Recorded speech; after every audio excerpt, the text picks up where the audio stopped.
These are days and nights of venom and blood.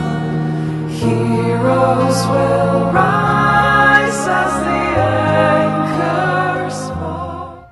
Hey, what's up guys? My name is Cypher, and today I'm going to be making a tutorial video giving you guys some guidelines and tips on creating your Elder Scrolls Online character. We're just going to be focusing on the early development of your character, mainly the first 15 levels that you have with your character.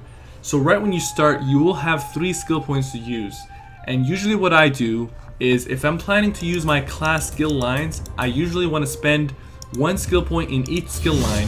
That way I can level up each skill line as they go, because in order to level up a skill line, you don't actually have to use the skill that you put a skill point into, but you have to have it slotted on your skill bar. Of course, if you use it, you will be given more XP to that skill line, but as long as it's slotted, you will still gain experience for those skills.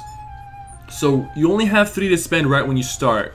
So what I usually do is I spend those 3 on the 3 skill lines. Then what I do is I have in mind what 2 weapons I'm going to be mainly using once this character is finally built enough to use 2 weapons, which is level 15. So say you want to use a bow and a sword once you're finally getting going on your character. So your first initial 2 skill points that you gain after this, you should try getting them into one of the skill lines for your desired weapons, your 2 desired weapons. And the reason you want to do this is because before level 15 you can only use 1 weapon, so it's kind of hard to balance leveling both weapons up at the same time. What you want to do is you want to level up your one-handed shield, get an extra skill point, and then purchase your first ability and slot it on your bar. Then you want to get a bow, level it up, purchase another ability with your second skill point that you gain after creating your character and passing Cold Harbor, and put it on the fifth slide of your bar.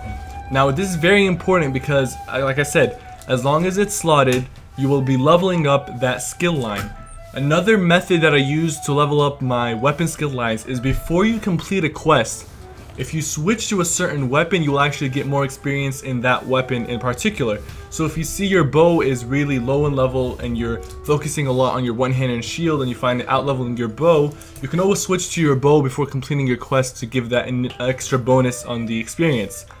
Now after you've spent your first 5 skill points, your other skill points can go into other weapons, other classes, and even armor, world, and racial, maybe even crafting if you want to start off crafting. But as long as you have your first 3 class abilities slotted and your 2 weapons of choice slotted, you're going to have a smooth leveling process, and by the time you're level 15, you'll find yourself a well-built character ready to go to action. If you guys want to see more tips and guidelines for starting off your Elder Scrolls Online character, or PvP, PvE, or questing, please give this video a like and comment with any suggestions on your own leveling process and any tweaks you would like to see into this series. And I'll see you guys soon.